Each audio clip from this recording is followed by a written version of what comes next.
Y vamos a empezar con una cosa bien importante. En general, cuando las personas hablan en genética o piensan en genética, piensan en cosas raras o poco frecuentes. Sin embargo, para que ustedes sepan, las anomalías congénitas son la segunda causa de mortalidad en este momento en el país. Entonces, en realidad no es tan infrecuente y todos los médicos vayan a ser médicos generales o algunos de ustedes que vayan a ser pediatras, en algún momento van a toparse con algún paciente con alguna anomalía congénita. La prevalencia a nivel mundial de las anomalías congénitas es en 3 a un 6% de los recién nacidos y más del 35% de las muertes de un menor de un año son por algún tipo de anomalía congénita. Entonces hay algunas cosas básicas que debemos conocer para poder hablar de anomalías congénitas. Lo primero es que hay palabras que se utilizan como si fueran lo mismo, como si fueran sinónimos, sin embargo, en genética tienen un significado diferente. Por ejemplo, malformación y deformación no son sinónimos, son palabras distintas y tienen significado diferente. Y lo mismo pasa con disrupción o displasia, ¿ya? Entonces, la malformación es la alteración en la formación de un tejido que se forma de forma pobre o mal formado. La deformación, en cambio, es un tejido normal sobre el cual actúan fuerzas inusuales que lo deforman, que alteran su formación. La disrupción es la ruptura de un tejido previamente normal y la displasia es la alteración de las células de ese tejido, ¿ya? Entonces, vamos a poner un ejemplo de cada uno para que sea más fácil de comprender. Empecemos con la deformación. La deformación es cuando tú tienes un segmento corporal que a nivel celular, es decir, a nivel del ADN, viene dispuesto para estar bien formado, no tiene ninguna mutación ni ninguna alteración que altere en el fondo cómo van a ser las células dispuestas en este tejido. Sin embargo, a pesar de ser un tejido normal, existe alguna fuerza, generalmente mecánica, que durante un periodo largo de tiempo amolda a este segmento corporal y lo deforma, cambia su forma, ¿ya? Todas las deformaciones van a ocurrir después de la organogénesis, es decir, pasadas las 8 semanas de edad gestacional y generalmente son reversibles después de la etapa postnatal.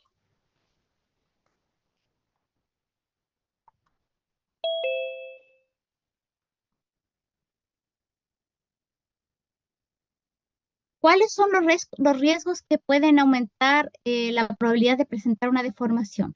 Por ejemplo, existen riesgos de tipo materno y riesgos de origen fetal. A nivel fetal tenemos el oligohidramios, que como ustedes todavía no han pasado por ginecología, se los voy a explicar, es la disminución de la cantidad de líquido amniótico. La macrosomía fetal, es decir, un feto que sea de un tamaño normal al correspondiente para su edad gestacional, o los embarazos múltiples, gemelares, triples, etcétera. Mientras más fetos haya en una cavidad uterina, mayor es el riesgo de deformación. Y los riesgos de nivel materno son que sea una madre primigesta, que tenga un útero pequeño o hipoplásico, que haya alguna malformación a nivel uterino, por ejemplo, un útero bicorne, que haya algún tumor o alguna masa ocupante de espacio en el útero, por ejemplo, un fibroma uterino, o que la madre tenga una distosia pélvica, por ejemplo, una madre con pelvis pequeña.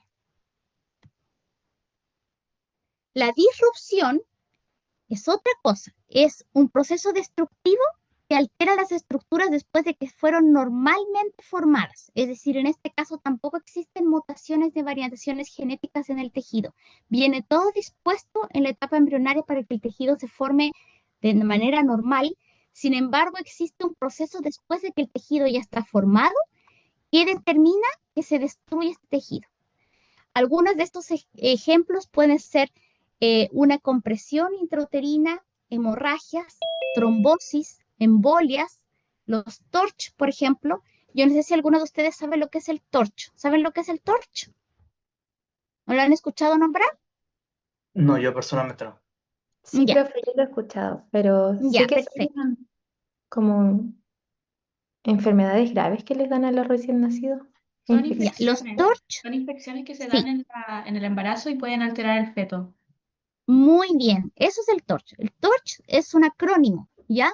Es un acrónimo que viene de la primera letra de infecciones virales o bacterianas que pueden afectar de alguna manera a la madre durante el embarazo y que son capaces de alterar la formación normal de un embrión o de un feto, ¿ya? Por ejemplo, aquí en este caso, en este acrónimo tenemos la T viene de toxoplasma, TO de toxoplasma, R de rubiola, C de citomegalovirus, H de herpes virus, ¿ya? Entonces, existen varios otros virus o bacterias que pueden producir esto. Sin embargo, en el caso del TORCH, cuando tú utilizas este acrónimo, te refieres a todo este grupo de gérmenes que son capaces de afectar al embrión durante la vida intrauterina, ¿ya? Entonces, ejemplos de causas de disrupción. Por ejemplo, estar expuestos a rayos X o a una exposición a una sustancia radioactiva. La hipertermia, que es cuando la madre tiene fiebre en el embarazo. Algunas infecciones como las que ya hablamos del TORCH. Algunas sustancias teratogénicas, que vamos a tener una clase donde vamos a conversar de eso más adelante. Pero teratógenos son sustancias que son capaces de formar malformaciones dentro del útero, ¿ya? Alteraciones metabólicas, por ejemplo, la diabetes u otras alteraciones de algunas enzimas o sustancias durante el periodo prenatal.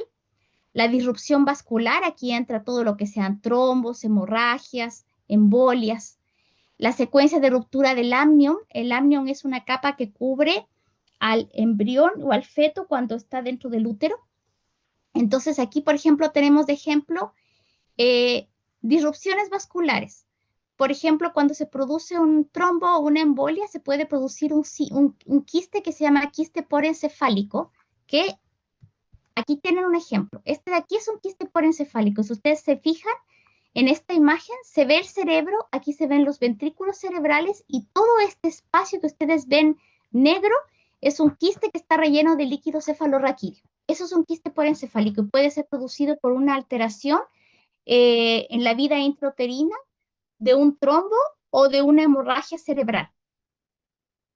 Otros ejemplos de disrupción son las infecciones, por ejemplo, el virus de la rubiola congénita puede producir diferentes tipos de disrupciones en el oído, en nivel cerebral, a nivel visual, o algunas, por ejemplo, de origen mecánico, como el síndrome de bandas amnióticas, que aquí también tenemos un ejemplo. Si ustedes se fijan, aquí hay una extremidad de un niño, y si ustedes se fijan, tiene el pie de forma normal, tiene su composición normal, sin embargo, fíjense este anillo que constriñe en alguna parte en la extremidad. Ese es un síndrome de banda amniótica que vamos a ver más adelante, ¿ya?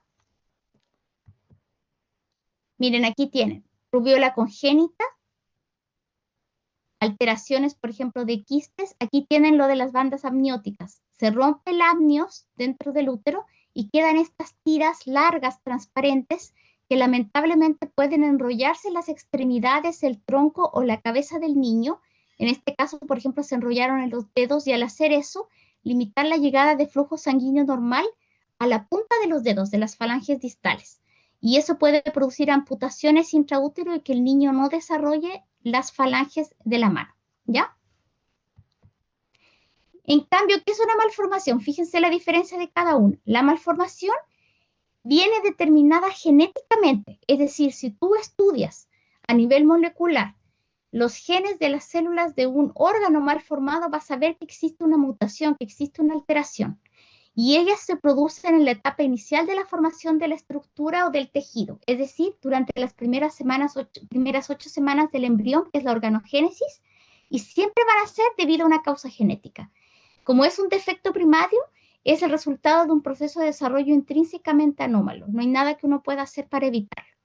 Y aquí viene un cuadro en el que nosotros podemos ver, dependiendo de cuál es el periodo de edad gestacional en semanas, qué tipo de malformaciones podemos presentar. Fíjense, por ejemplo, aquí tenemos en las primeras semanas de embarazo, hasta las 6 semanas pueden aparecer los defectos del tubo neural que vamos a hablar hoy día en clases.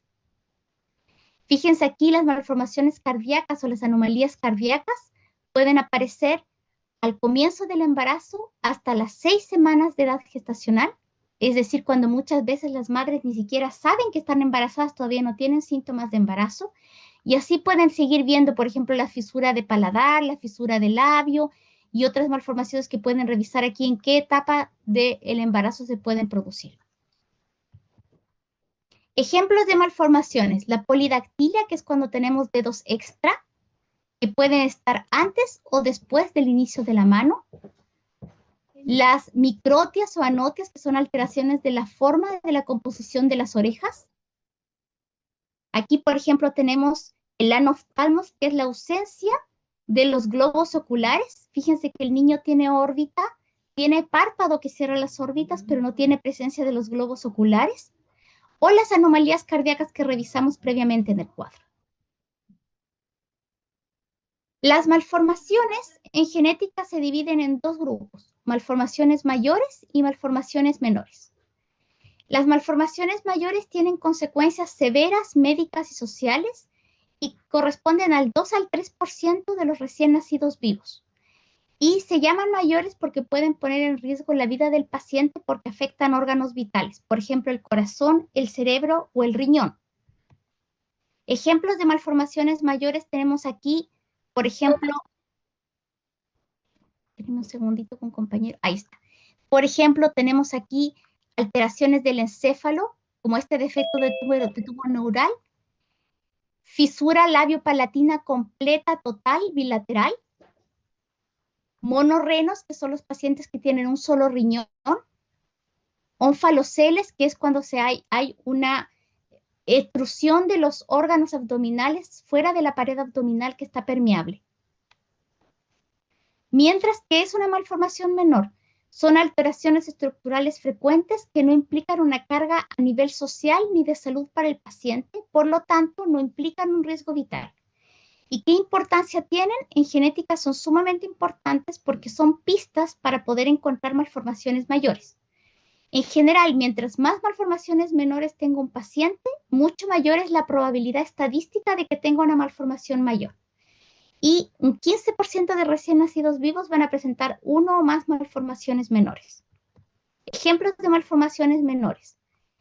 Por ejemplo, la crinodactilia, que es la curvatura del dedo hacia adentro, hacia medial. Este pequeño dimple o foseta que podemos ver en el mentón de muchos hombres o mujeres. Este pit o foseta que puede estar preauricular en la región anterior a la implantación de la oreja. O, por ejemplo, la unión de los dedos del pie, que es bastante frecuente, que muchas personas lo tienen entre el dedo segundo y tercero del pie, ¿ya? Entonces, en conclusión, ¿sí? ¿Cómo se llamaba esa fosita que está en el mentón de la Se llama fotito? foseta del mentón o pit del mentón, Ay, gracias. ¿ya? Entonces, en conclusión, una malformación menor te da un 3% de riesgo de presentar una malformación mayor en el mismo paciente. Dos malformaciones menores te dan un 10% de riesgo de presentar una malformación mayor en el paciente. Y tres o más malformaciones menores ya aumentan a un 20% de riesgo de presentar una malformación mayor. Aquí tenemos un ejemplo clásico que es las disrafias. ¿Qué son las disrafias? Vamos a verlo más adelante cuando veamos defecto del tubo neural, pero las disrafias es cuando tú tienes algún estigma, alguna lesión en la parte baja de la columna vertebral, por encima del pliegue interglúteo, que puede ser una lesión pigmentaria o una hipopigmentaria, o en este caso, como ustedes ven en la foto, un mechón de pelo, ¿cierto? O una foseta, un pit, y que en el fondo, si tú le haces una ecografía lumbar a ese niño recién nacido, vas a encontrar que tiene escondido un defecto del tubo neural, ¿ya? Entonces, esa es una malformación menor que guía directamente a una malformación mayor.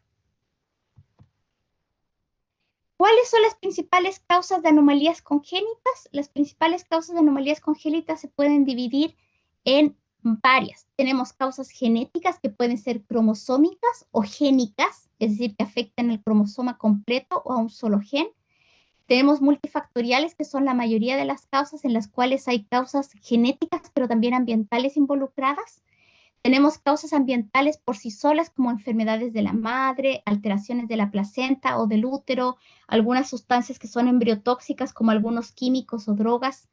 Los embarazos múltiples, como la gemelaridad o los trillizos, todo lo que signifique más de un niño dentro de la cavidad uterina aumenta el riesgo. y hay un 40 o 60% de anomalías congénitas que son de origen desconocido hasta el día de hoy. Aquí tenemos, por ejemplo, un cuadro donde vemos el ejemplo de dos tipos de malformaciones de anomalías congénitas que son importantes, que son la gastrosquisis y el onfalocele. Y vemos la diferencia entre ellas. Para que ustedes tengan una idea, ambas son cuando existe una interrupción de la formación de la pared abdominal y tienen diferencias respecto a la ubicación y la importancia a nivel de genética de cada uno de ellos. Desde el punto de vista genético es mucho más grave una onfalocele, que es la segunda que vemos en el cuadro, debido a que suele estar más relacionada con otras anomalías congénitas y también con alteraciones en algunos genes. Mientras que la gastrosquisis, que es la primera que vemos en el cuadro, generalmente es aislada, es decir, suele estar sola y suele estar no tiene una relación directa con alteraciones en genes o con cromosomas. ¿Qué tan frecuentes son las anomalías congénitas? Tenemos, por ejemplo, que en el caso de la fisura del labio o paladar, se produce de un 0,4 a 1,7 por 1000 recién nacidos vivos. La fisura palatina es mucho más infrecuente, 0,4 por 1000. Fíjense, hay unas que son mucho más frecuentes, las cardiopatías congénitas, 4 a 8 por 1000, o la estenosis hipertrófica del píloro, de 1 a 5 por 1000 recién nacidos vivos. Entonces, ¿qué vamos a ver hoy día? Vamos a ver cuáles son las principales anomalías congénitas del recién nacido, que son las cardiopatías congénitas, las fisuras labiopalatinas, labiales y palatinas, los defectos del tubo neural, que son los defectos del sistema nervioso central, la escoliosis congénita, la displasia congénita de cadera y vamos a terminar hablando del pie boto. Vamos a empezar con las cardiopatías congénitas. ¿Por qué? Porque son las anomalías congénitas más frecuentes en los seres humanos, con una incidencia que va entre 4 a 12 por 1000 recién nacidos vivos. Son mucho más frecuentes en los varones que en las mujeres y se ve que también hay una mayor incidencia en los pequeños para edad gestacional y en los recién nacidos prematuros o pretérminos. Y son importantes porque hasta un tercio de ellas están en contexto de un síndrome malformativo, es decir, puede estar asociadas a otras malformaciones. Se sabe que un tercio de las muertes de recién nacido a término son la consecuencia de una cardiopatía congénita y un ejemplo de ellos es que un 50% de los pacientes con síndrome de Down tienen cardiopatía congénita. ¿Cuáles son las más frecuentes? En orden de frecuencia, las más frecuentes son las de tabique, como el CIB y CIA. Y ustedes pueden ver que las más complejas, como la tetralogía de Fallot o la coartación aórtica, afortunadamente son menos frecuentes. Existen otras que son mucho más infrecuentes y más letales, como por ejemplo la hipoplasia de corazón izquierdo y la transposición de grandes vasos. A nivel del sistema nervioso central, los defectos del tubo neural son las malformaciones congénitas más frecuentes, con un 45,5% de frecuencia del total de anomalías congénitas del sistema nervioso central, y están representadas por la anencefalia, el meningoencefalocele, el meningocelo, mielomeningocele, la raquisquisis y la espina bífida oculta, que es lo que yo les mostraba como una disrafia oculta. Después de esto tenemos otras anomalías como la hidrocefalia congénita, que se producen en un 12,4% de los casos, algunas alteraciones de las neuronas como la micro y macrocefalia en un 8,8% de los casos, alteraciones de las migraciones de las neuronas en un 8,8% de los casos, y sus principales causas son cromosómicas, génicas, de algunos teratógenos, es decir, secundarias al consumo de algún embriotóxico, la exposición de algún embriotóxico durante el periodo gestacional, y multifactoriales. Entonces, una vez que se estudian estas anomalías del sistema nervioso central y se descartan síndromes genéticos y cromosómicos, lo más probable es que sean de origen multifactorial. Es decir, que el niño haya heredado un riesgo familiar y que haya algún desencadenante ambiental que haya producido la anomalía congénita. Las alteraciones, cuando son a la altura de la estructura del prosencéfalo, se conocen como holoprosencefalia en un 8,5%, Las anomalías de la estructura de la línea media, como la agenesia del cuerpo calloso, es en un 4,1%, y las malformaciones vasculares son las menos frecuentes de todas en el sistema nervioso central, son un 2%. Eso sería, para que ustedes hagan la idea, por ejemplo, un aneurisma congénito. Es muy infrecuente, se producen 2% de todas las malformaciones. Entonces vamos a hablar de las más frecuentes de ellas, que son las alteraciones del cierre de tubo neural, que ya vimos que prácticamente es casi un 50% de las anomalías del sistema nervioso central. Son las anomalías más frecuentes del humano después de las cardiopatías congénitas. Y si una pareja tiene un niño que tiene un defecto de tubo neural, el riesgo de recurrencia en un siguiente embarazo, es decir, de que tenga otro hijo que también tenga un defecto de tubo neural, aunque no sea el mismo ni sea de la misma gravedad, es de un 3 a un 5%. Y cada año, entre 300.000 a 500.000 niños se ven afectados por un defecto de tubo neural a nivel mundial. Como ustedes vieron en el cuadro que les mostré al comienzo de la clase, las alteraciones del sistema nervioso central son súper temprano en el embarazo. ¿Por qué? Porque el cierre del tubo neural se produce entre el día 18 y 26 postfecundación, es decir, cuando la madre tiene 4 semanas de edad gestacional, cuando ni siquiera tiene síntomas de embarazo aún. Y la incidencia a nivel mundial de los defectos del tubo neural es de 1 en 1000 a 1500 casos por recién nacido vivo. Cuando se produce un fracaso de la parte anterior del tubo neural de cierre, eso se llama anencefalia. Y cuando se produce un fracaso del cierre de la parte posterior del tubo neural, eso se conoce como mielomeningocelia, que también se conoce como espina bífida. En cambio, cuando fracasa el cierre de ambas partes, es decir, del neuroporo anterior y del neuroporo posterior del tubo neural, esto se conoce como craneoraquisquisis y es una malformación mayor letal, en la que no hay posibilidad de sobrevivencia para el recién nacido.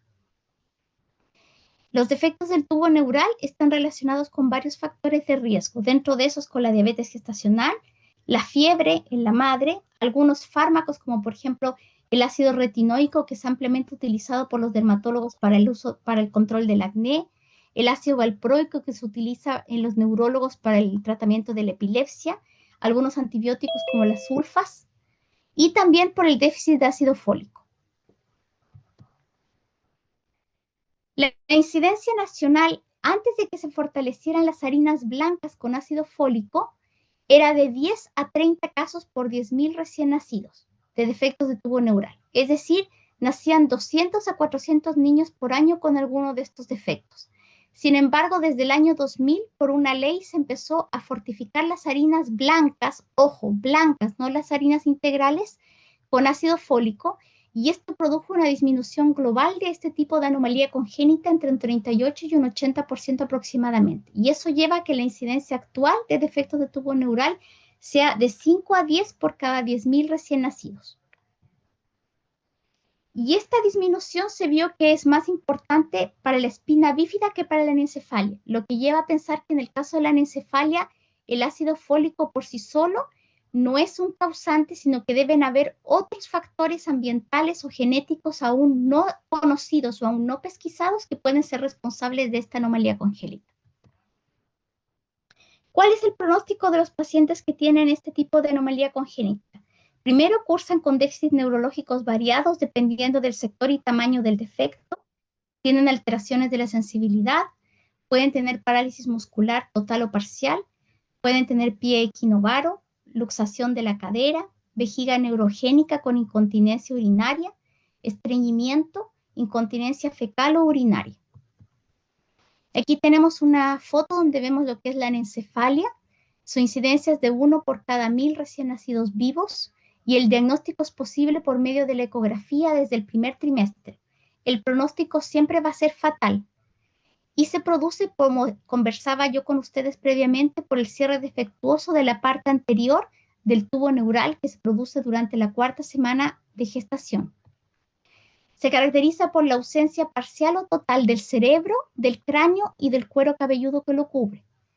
Y lo que se produce es que intraútero sí se forman los hemisferios cerebrales, pero debido a que no existe cráneo ni cuero cabelludo que protejan a los hemisferios, las enzimas del líquido amniótico los destruyen. Y esto se convierte en el fondo en una masa fibrótica y hemorrágica de neuronas que queda en la posición donde deberían ir los hemisferios cerebrales. Y a pesar de todas las anormalidades cerebrales tan severas, la base del cráneo y los huesos faciales presentan un desarrollo prácticamente normal y el hueso frontal siempre está ausente. Si ustedes se fijan, no existe presencia del hueso frontal, es como que estuvieran las órbitas directo, ¿ya? La craniorraquisquisis, como les dije yo, es un fallo completo del cierre del tubo neural desde el comienzo hasta el final y se presenta como una estructura parecida al tubo neural, pero sin esqueleto y sin dermis. Es decir, estos pacientes no tienen vértebras y tampoco tienen piel que las cubra. La mayoría de ellos van a presentarse como abortos espontáneos, dado que es una malformación tan severa que no progresa el embarazo.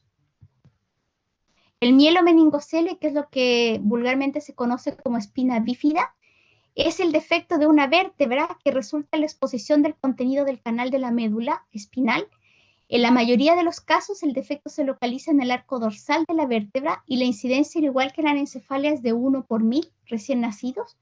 Y este defecto puede ser cerrado, es decir, puede estar cubierto por piel, que es en un 15% de los casos, o puede estar abierto, como se puede ver en la fotografía, que es en un 85% de los casos. El encefalocele es la protrusión de las estructuras intracraneales a través de un defecto del cráneo, y este saco herniario va a contener meninges y tejido cerebral, que eso se conoce como encefalocele, o solo meninges con líquido cefalorraquídeo, que eso se conoce como meningocele. La incidencia es de 1 a 3 por cada 10.000 nacidos. Aquí tienen ejemplos de encefalocele. Fíjense que los encefaloceles se clasifican en función del lugar de la lesión. Es decir, pueden ser occipitales, si es que la lesión protruye por el hueso occipital. Pueden ser parietales, si es que protruyen por el hueso parietal. Pueden ser nasoetmoidales, como vemos aquí. Y también hay unos que son de tipo frontal, nasoorbital y basal. En general, los pacientes presentan una alta mortalidad y la mayoría de los supervivientes de estas lesiones tienen discapacidad grave. Vamos a pasar a hablar de la escoliosis congénita, que representa el 15% total de las escoliosis de los pacientes y se produce debido a una alteración congénita de la columna vertebral. Y existen además algunas alteraciones del tejido conectivo no óseo que pueden producir escoliosis en distintos síndromes genéticos, por ejemplo las colagenopatías, que son enfermedades del tejido conectivo, del colágeno. Principalmente la etiología de la escoliosis congénita se debe a, primero, defectos de la formación, por ejemplo que haya hemivértebras, como vemos en este dibujo, o única o múltiples, y que alteren en el fondo cómo es la disposición de las vértebras en el lineamiento normal de la columna vertebral. La segunda, que haya una falla en la segmentación con barras laterales anteriores, anterolaterales, posterolaterales y posteriores que unan vértebras entre ellas y que no permitan una disposición normal de la columna vertebral. Y por último, mixtas. Ejemplos de síndromes genéticos que tienen escoliosis congénita son, por ejemplo, el síndrome de Cri-du-Chat, el síndrome de Arscourt, el síndrome de Noonan o el síndrome de Proteus, como vemos en esta paciente. Y por último, la patología congénita del pie se clasifica en 4 tipos de pie. El pie plano-valgo, el pie bot, del cual vamos a hablar hoy, el pie cabo congénito y el primer metatarsiano atávico. El pie bot, que es la más frecuente de las anomalías congénitas del pie, es una anomalía compleja que se caracteriza por la presencia de 4 deformidades simultáneas: equino, varo, aducto y cabo. Tiene una incidencia de 1 en 1000 recién nacidos vivos y es más frecuente en los hombres, 12:1, y en el 50% de los casos es unilateral y el otro 50% de los casos es bilateral. Y puede coexistir con otras lesiones esqueléticas, es decir, si nosotros estamos trabajando en la neonatología o somos pediatras y vemos que un niño tiene pie bot, tenemos que descartarle otras malformaciones esqueléticas. Y generalmente provienen de familias de los que hay antecedentes familiares. Tiene una etiología mecánica que puede ser secundaria a una posición viciosa del pie intrauterina, a bridas amnióticas, como vimos previamente, a la presencia de tumores que ocupan espacio dentro del útero, cuando el feto es muy macrosómico, cuando es un embarazo múltiple o cuando existe poco líquido amniótico, que es el oligoamnios. Pero también puede ser de origen genético por una alteración cromosómica o génica, o de origen neuromuscular, cuando hay un desequilibrio de las fuerzas musculares que determinan la posición del pie. Ejemplos de síndromes genéticos en los cuales los niños nacen con pivots son la trisomía 18, la espina bífida que acabamos de ver, el síndrome de Ehlers-Danlos, que es una colagenopatía en la que el paciente tiene una hiperlaxitud articular y cutánea. La displasia de cadera es la anomalía congénita ortopédica más frecuente.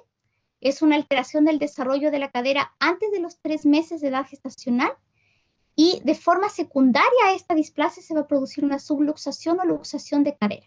Y su incidencia es de 7 por 10.000 y es mucho más frecuente en mujeres que en hombres, con un promedio de 6:1.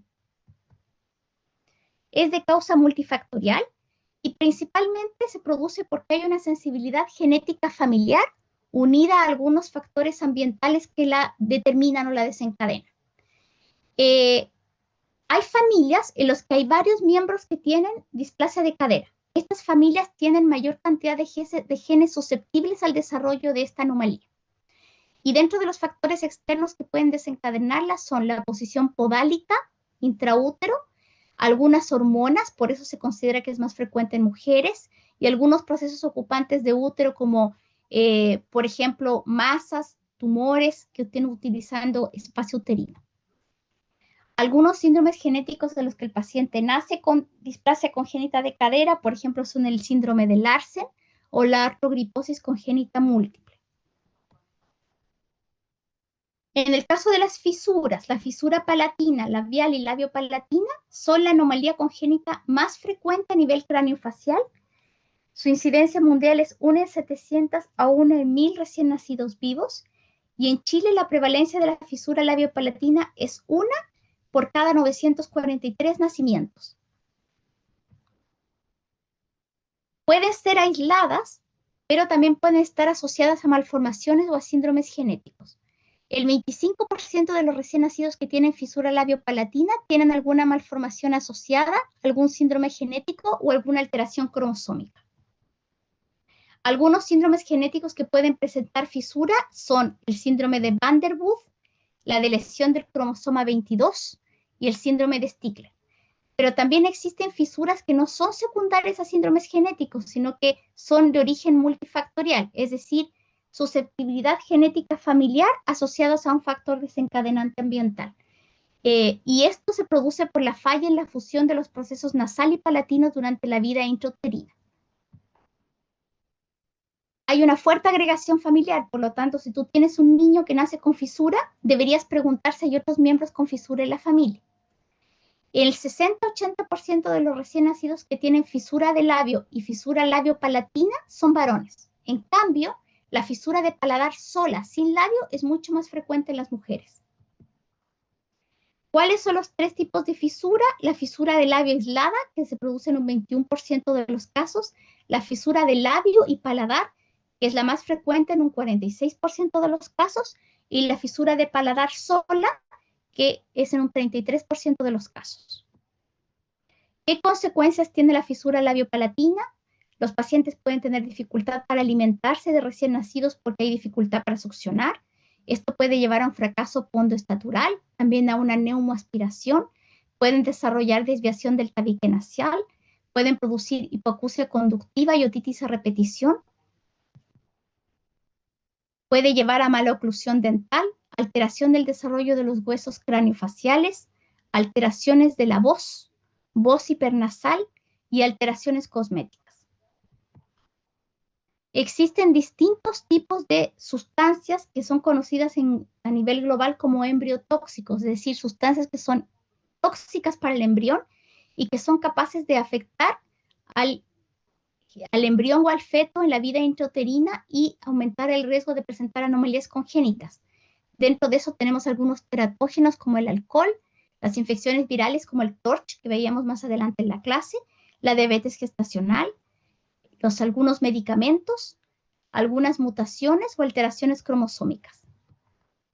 Se ha visto que la obesidad materna incrementa el riesgo de anomalías congénitas al igual que la diabetes. En el caso de la diabetes, se sabe que incrementa el riesgo de anomalías congénitas de 3 a 5 veces y este efecto teratogénico está descrito en los 3 tipos de diabetes, es decir, en la diabetes tipo 1, en la diabetes tipo 2 y también en la diabetes gestacional. En el caso de la diabetes gestacional, vemos que los niños tienen macrosomía, es decir, son mucho más grandes de lo que corresponde para su edad gestacional, hiperinsulinismo fetal, hipoglicemia fetal, pueden desarrollar hipoxia y acidosis metabólica. Y el riesgo de una muerte intrauterina y perinatal es 4 veces más frecuente. ¿Cómo se produce esto? Aquí yo les modifiqué un cuadro que saqué de una revista médica para mostrarles cómo afecta la diabetes materna. La diabetes materna tiene 3 formas en las cuales puede afectar y aumentar el riesgo de las anomalías congénitas.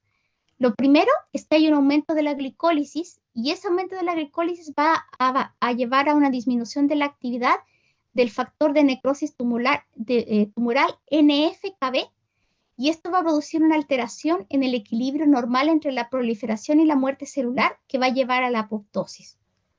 Por otra parte, la diabetes materna aumenta la liberación de radicales libres, que también lleva a la apoptosis, y aumenta la expresión de los genes apoptóticos. Esta expresión va a activar de forma incrementada la caspasa 3 y el VAX, y esto también va a llevar a la apoptosis. Y la apoptosis en general va a llevar a la teratogénesis, porque va a hacer que se pierdan células y tejidos que normalmente deberían haberse producido en el recién nacido. Esta foto es de un paciente mío real que tiene una anomalía congénita muy severa que se llama displasia caudal. Y la displasia caudal se caracteriza porque el paciente tiene formada solamente la parte superior del cuerpo. Si ustedes se fijan, tiene ausencia de los huesos de la cadera y de los huesos de los miembros inferiores. Aunque se pueden ver genitales y se puede ver los pies mal formados. Y este niño es hijo de una madre diabética, para que vean lo severo que puede ser la obesidad o la diabetes mal manejada durante el embarazo. También tenemos que recordar que alteraciones cromosómicas como la trisomía 13 que vemos en este cuadro pueden también producir anomalías congénitas severas. Pero el hecho de hacerle un estudio cromosómico a un niño con una anomalía congénita y que el resultado sea normal no descarta que el origen no sea genético. Acuérdense que los cromosomas son la cadena de ADN enrollada millones de veces. Entonces, en realidad, tú puedes tener todos los cromosomas y la mutación estar dentro de un gen, dentro del cromosoma, y igual ser una alteración genética la responsable. Entonces, ¿cómo deberíamos proceder como médicos generales? Si están ustedes, por ejemplo, en un consultorio o un hospital y tienen un niño con una anomalía congénita, lo primero que deberías hacer es descartar malformaciones asociadas, es decir, hacer revisiones de otros órganos, sobre todo de los órganos para descartar malformaciones mayores, cardíacas, cerebrales, renales, entre otras. Se deben descartar infecciones que aumenten el riesgo de la presencia de la anomalía congénita, como las TORCH, que ya conversamos previamente. Se debe consultar sobre el consumo o la exposición a embriotóxicos de la madre. Se deben hacer estudios genéticos específicos como estudios cromosómicos, que son los cariogramas en linfocitos.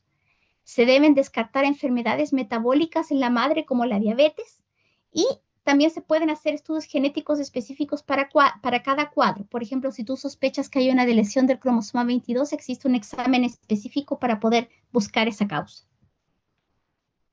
Si la anomalía congénita es tan severa que el paciente fallece sin llegar a un diagnóstico, lo que debemos hacer es tomar una muestra sanguínea para extraer y preservar ADN que permita determinar mutaciones o variaciones genéticas una vez que el paciente está fallecido y poderle dar una explicación a la familia de qué fue lo que sucedió. Y debemos recordar que 270,000 recién nacidos vivos mueren los primeros 28 días de vida al año a consecuencia de alguna anomalía congénita según la Organización Mundial de la Salud. Y que una anomalía congénita es la causa de discapacidad a largo plazo con impacto tanto en el individuo, en la familia, en el sistema de salud pública y privado. Las anomalías congénitas son severas, por lo tanto requieren de un equipo multidisciplinario de trabajo. Hace falta el trabajo en conjunto de varias especialidades médicas para poder ayudar a estos pacientes y sus familias. Y como conocimiento para ustedes, el año 2020 se realizó una ley en la cual existe prohibición de que las ISAPRES puedan considerar como preexistencia las enfermedades o condiciones de salud desarrolladas intraútero, es decir, antes del nacimiento. Y esto incluye, por ejemplo, el síndrome de Down, las cardiopatías congénitas, la fisura labiopalatina y todas las anomalías congénitas, porque antes del año 2020 se consideraba que eran preexistencias.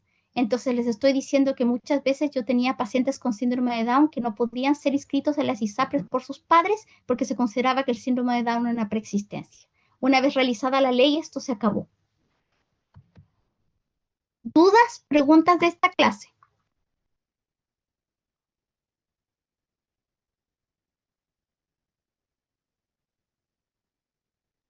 Yo tengo una, profe, pero dame un minuto.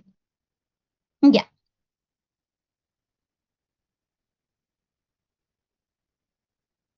Ya me acordé.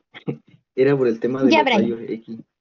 Sí, Eh, Sé que se hay un screening para la displasia de cadera, pero también el doc en imagenología nos mencionó que de alguna manera puede afectar las moléculas de ADN al irradiar a los niños, porque puede tener, como sí, tienen eso es replicación cierto. celular aumentada, aumenta la posibilidad Sí, de tener efectos biológicos en ciertos tejidos como las ujú, gónadas, los genitales y la médula ósea. Entonces, sí. si es que se corre ese riesgo, ¿por qué se ocupa como screening a niños para ver la displasia de cadera? No hay, obviamente no conozco otro método para tamizar a los niños, pero no sería como hacerle una radiografía a consecuencia de ciertas complicaciones. Ya, ¿ustedes pasaron ya por bioética o todavía no han pasado por bioética?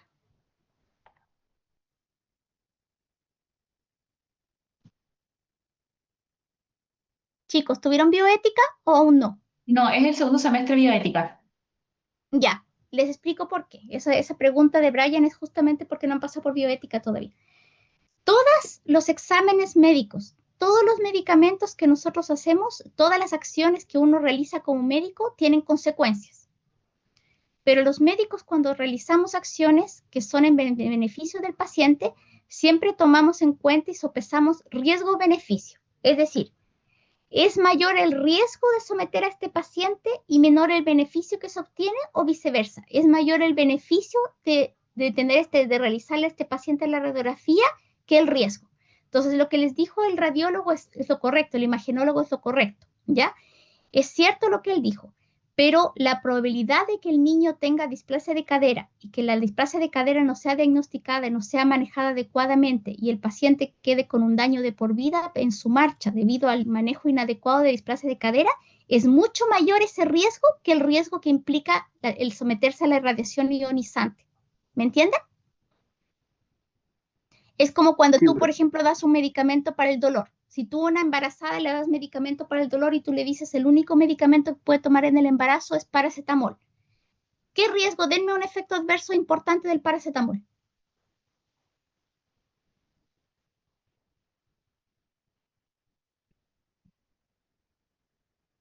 ¿Alguno que se sepa algún efecto adverso importante del paracetamol? Hepatotóxico. Muy bien, Juliano. Es hepatotóxico. Sin embargo, ¿por qué nosotros decimos que la paciente puede tomar paracetamol? ¿Por qué? Porque es el único analgésico que se le puede dar durante el embarazo y el beneficio que tú obtienes al controlar el dolor es mucho mayor que el riesgo, que es bajísimo, de que la paciente haga hepatotoxicidad. ¿Me entiendes? Si tú se la das en una dosis adecuada. Entonces, todas las decisiones que tomamos como médicos y que incluyen exámenes que procedemos y medicamentos que nosotros prescribimos tienen consecuencias, pero uno tiene que ser beneficio. Lo van a aprender cuando pasen por bioética, ¿ya? Entonces, por eso el riesgo en el fondo de que el paciente tenga una alteración por radiación ionizante es menor, es mucho menos probable que la probabilidad de que tenga una displasia de cadera y que no se maneje. Por eso se hace eso.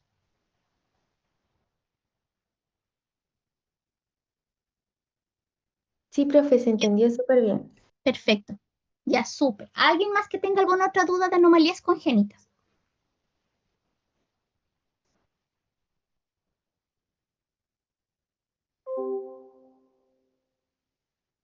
¿Ninguna más? Ya, Yo tengo una entonces, duda, pero no sé Cristian, si dime, se iba a mencionar. dime. Profe, entonces, en el caso de la fisura labiopalatina, uno puede asumir que la principal consecuencia, por ejemplo, si no se llegase a tratar de alguna forma esto, podría tener como consecuencia la formación del habla y las habilidades sociales que puede desencadenar la persona, ¿no? Claro que ¿O sí. no? Sí, sí. Tiene varias consecuencias. Tiene todas las consecuencias a nivel fonológico, por ejemplo, consecuencias en la alimentación, consecuencias en el habla, consecuencias en el riesgo de infecciones respiratorias, de infecciones del oído, ¿ya? Porque en el fondo el paciente que tiene alteración por fisura labiopalatina tiene alteraciones también de cómo se alimenta, aparte de cómo habla, más las alteraciones cosméticas de la implantación dental y todo lo que puede traer. Tiene varias consecuencias. Así que está bien, Cristian. Profe, gracias. ¿Listo? ¿Alguien más que tenga otra duda?